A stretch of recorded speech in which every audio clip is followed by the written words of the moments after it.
In November 2018, John Allen Shaw, a 26-year-old American missionary, decided to go to India's North Sentinel Island illegally. The natives of this island are believed to be a part of the North Sentinelese tribe, and they might be the world's last uncontacted tribe. It means that they know nearly nothing about the rest of the world. John was a Christian and was so obsessed with his religion that he wanted to teach Christianity to the people living on this island. He went to a nearby island and bribed a fisherman with $25,000 and convinced the fisherman to drop him off at the island. They begin the journey on the night of the 14th of November 2018, hiding from the coast guards in the darkness. He was carrying his GoPro camera, some scissors, a kayak for the remaining journey, some dried fish, a football, and a Bible which he had hoped to give them as a gift. On the morning of the 15th of November, as soon as they reach the island, he tells the local fishermen to wait at a distance and goes closer to the island alone on his kayak. He spots some houses and heard women talking. He prepared to park his kayak on the beach. When he spotted two Sentinelese men carrying bows and arrows approaching him, he greets them by saying, "My name is John, I love you, and Jesus loves you. Jesus Christ gave me the authority to come here to you. Here is some fish for you." The two men place their arrows in the bow and get ready to shoot at him. Panicking, John turns around to leave. Some hours later, he tried again. He went to the north shore of the island this time. From afar he could see about 6 Sentinelese people on the island looking in his direction, shouting, as if trying to say something. Obviously, neither group could understand the language of the other. Friends, there's no one on the planet who can understand the Sentinelese language, other than the Sentinelese people. Whatever syllables John could identify, he tried to repeat them and shouts towards them. The Sentinelese people laugh at him then. John slowly kept on approaching them. Remaining at a safe distance, he starts dropping off the gifts he had brought for them. There was a child and a young girl near them, carrying bows and arrows. John got off his kayak and tried to talk with the child. A Sentinelese man then steals his kayak from behind him while he tries to explain some verses of the Bible to the child. A few seconds later, the child took aim at John's chest and shot an arrow. The arrow hits the Bible by chance and John's life was spared. Panicking once again, John tried to escape. But since he didn't have his kayak this time, he swims back to the boat somehow. At night, he wrote in his diary, "Lord, is this island Satan's last stronghold? Is this island full of monsters where the natives haven't even heard Jesus' name?" He continued writing in his diary, "I don't want to die. I should go back. Lord, I don't want to die." But his obsession with the Lord had turned into madness. He tried to convince himself that he needed to return to the island as it was the purpose of his life. The 16th of November 2018, he wrote a letter to his family. He tells his parents, "You guys might think I'm crazy, but I think it's worth it to declare Jesus to these people. If I get killed, please do not blame these people." After writing this, he set on once again to the North Sentinel Island on his boat. This time, he didn't come back. The local fishermen who had driven him watched the Sentinelese burying a body from afar. Judging by the clothes, he gets to know that it was John Allen Chow's body. The Sentinelese were first contacted by the government in 1991.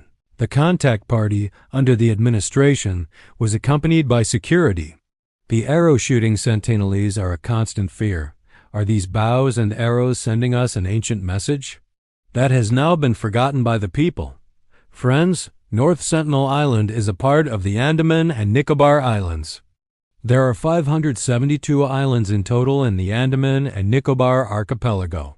Only 38 of these are inhabited, of which only 12 are open to tourists. The islands have been divided into 3 districts: North and Middle Andaman, South Andaman, and Nicobar. The capital is Port Blair in South Andaman. North Sentinel Island is only about 50 kilometers from here. It is a small island of 60 square kilometers and is covered by a dense forest. The people living there are called the North Sentinelese, but that's the name we gave them. We don't know how the tribe refers to themselves. What's the name they have for themselves? It's believed that about 70,000 years ago, some people migrated out of Africa. This is known as the out of Africa theory, that the first modern human beings were from Africa, and the people living on Sentinel Island now are the direct descendant of the people who migrated out of Africa. These first group of humans went to Yemen from East Africa. From there, they walked to the Indian subcontinent, eventually reaching Myanmar, Southeast Asia, East Asia, and eventually spread across these islands and reached Australia as well. During these thousands of years, the humans who decided to live in the Middle East, India, Southeast Asia, etc., mixed in with each other because they had similar terrain. It was easy to go from one place to another on land. But the humans who settled on the remote islands couldn't mix in with the other humans and remained isolated from the rest of the world. It's said that the North Sentinelese tribe about 10,000–30,000 years ago came on this island, and since then, they have been isolated and cut off from the rest of the world. It also means that they never learned agriculture. Agriculture was discovered about 12,000 years ago. You might say that while living on this island, they never felt the need for agriculture, or they don't even know that something like agriculture even exists. But this means that this is the last Stone Age tribe. People who still live like they are in the Stone Age. They have a hunter-gatherer lifestyle. They don't grow their food. Instead, they pick fruits from the trees, hunt animals, and fish for food. They are the most isolated tribe in the world because they want to remain isolated. Every time the outside world has tried to establish contact with them, there has been violence most of the time. Historically speaking, the oldest written record of the Andaman and Nicobar Islands with us is from the 2nd century AD, when a Roman mathematician, Claudius Ptolemy, described the Andaman and Nicobar Islands as the islands of cannibals. This description wasn't limited to North Sentinel Island only. Rather, it was for the entire Andaman and Nicobar Island. So we don't know which tribe was being referred here.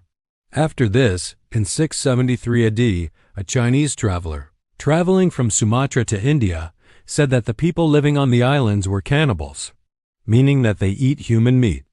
The Arab travelers who visited the Andaman Islands during the 8th and 9th centuries said the same thing.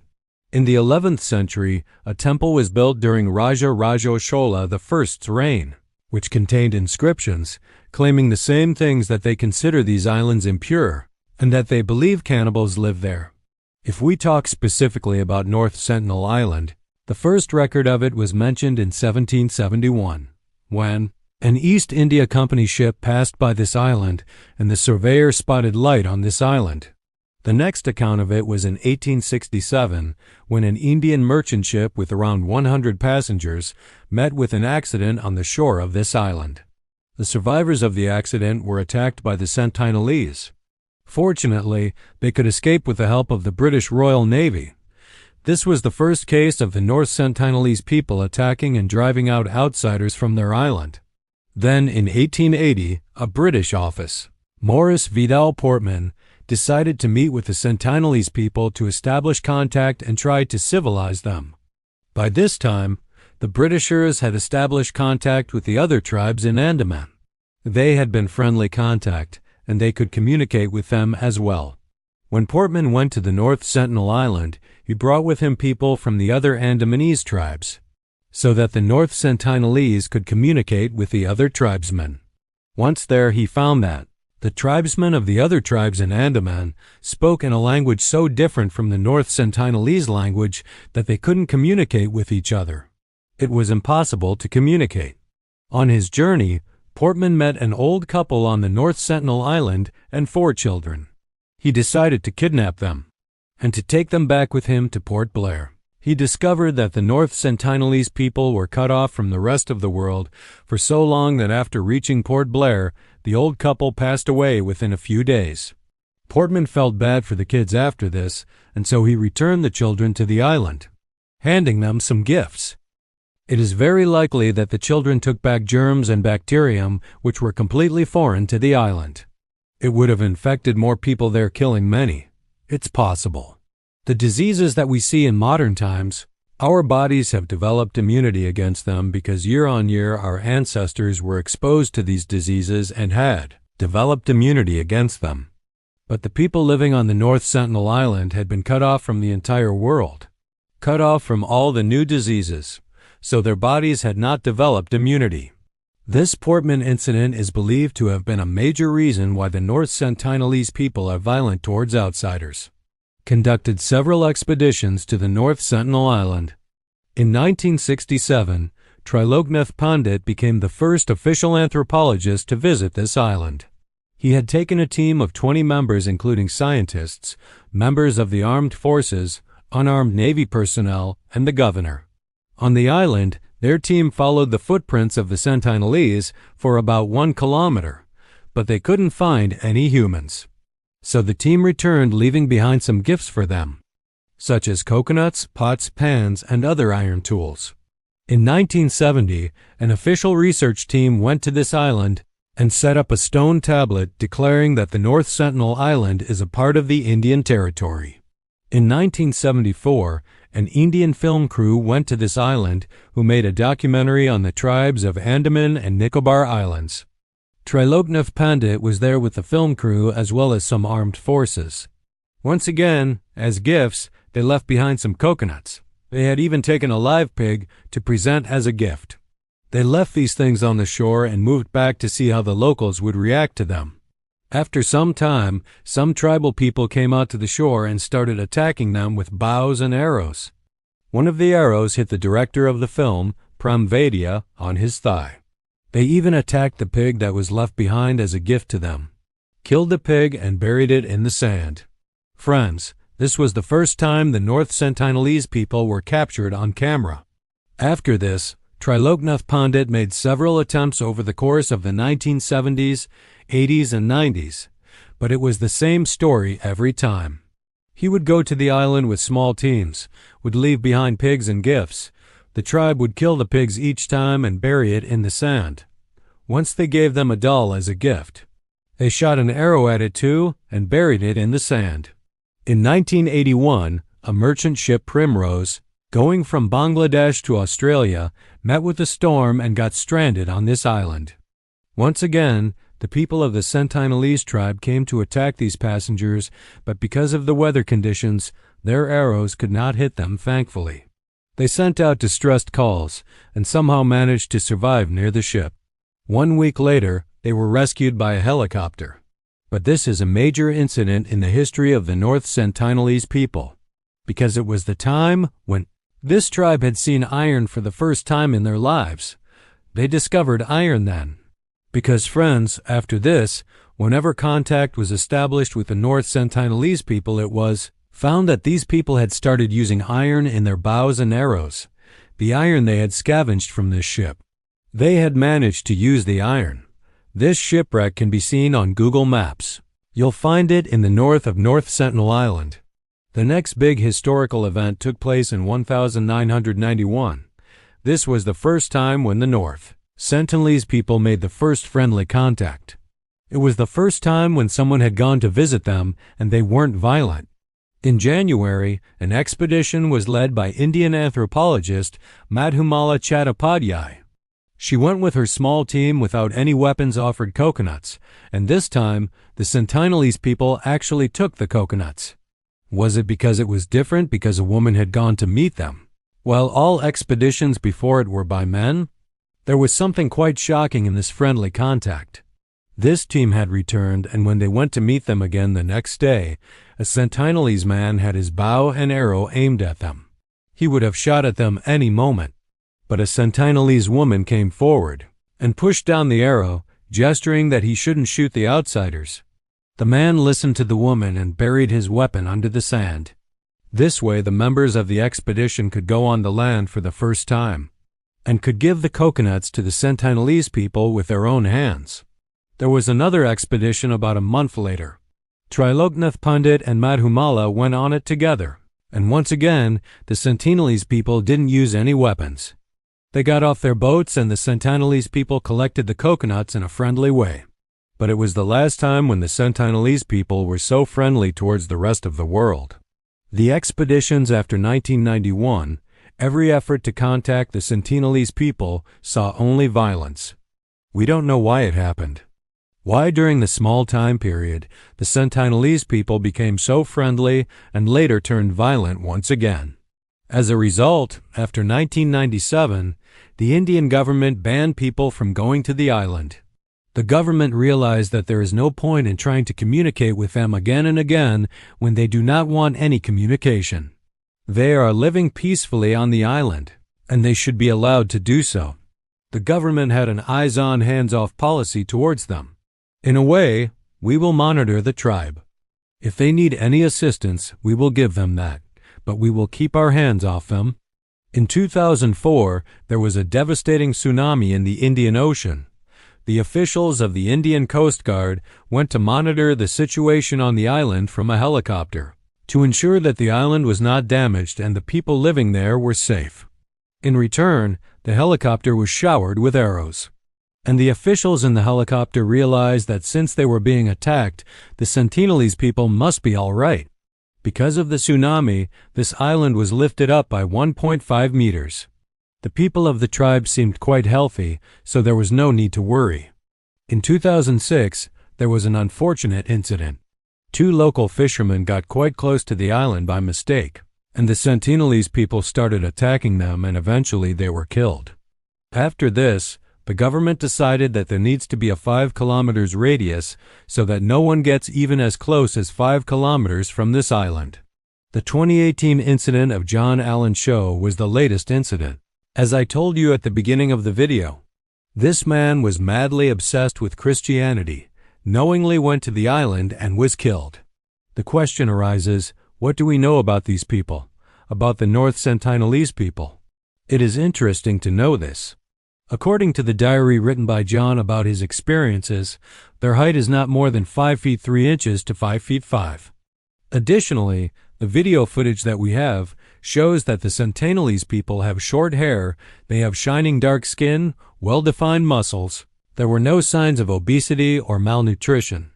According to John's diary, some of the people had yellow paste on their faces. They don't wear clothes, but wear some fiber stings on their head, neck, and loins. Women wear thinner fiber strings and men wear thicker bands. Men carry weapons like bows and arrows and spears. Apart from these, the Sentinelese people know how to build boats. They build small, narrow canoes with wood. They are so narrow that they aren't even 2 feet wide. Surprisingly, they are not very curious about their surroundings. Normally, humans have this quality, at least in some humans, which makes them want to explore new places. The nearest island to the North Sentinel Island is merely 36 kilometers from it. It is inhabited. Even so, the Sentinelese people never tried to go to the island, or to explore places outside their island.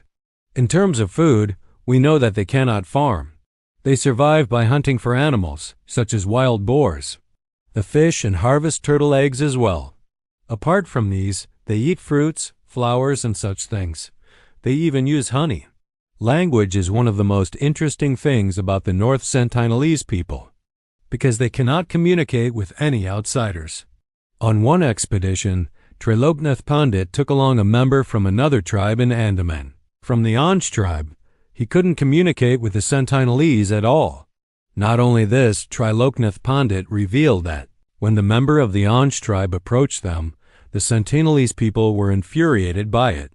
Regarding the language, John wrote in his diary that their language contains a lot of high-pitched sounds, such as bo, pa, la, and sa. With regard to their lifestyle, the Sentinelese live in 2 different types of houses. A big hut for multiple families to live together, and a small hut for single families. According to John's diary, there are about 250 Sentinelese on this island, while the estimates of the Indian government ranges from 50 to 500, because no one has been able to count the exact number of people living there. So that's the estimate. We know this about their behavior, that they do not take dead bodies back into the jungle, they don't cremate the dead, they bury the dead on the beach, under the sand. As for the accounts of the ancient historians, the oldest written records, that the people living there are cannibals, eating humans, it is not true. We also know that, if the people coming to visit them are in small groups, they would attack them, but if the visiting party is large, as was with Triloknath, they hide in the forest instead of attacking them. Many expeditions have spotted pregnant women and children, which tells us that The population on this island can sustain itself. And perhaps the most interesting thing that we get to know about them is that the North Sentinelese people can live sustainably. They live on one small island without cutting down the forest, living harmoniously with nature without any overpopulation. It is very interesting because in most of the human communities we have seen, it is often overpopulated. It often happens that if they are on a small island and they hunt an animal for food, the animal often goes extinct on the island. But amazingly, they are living with nature so sustainably that humans don't overpower nature. Nowadays, many people believe that we should continue our efforts to establish contact with them, that we need to introduce the rest of the world to them.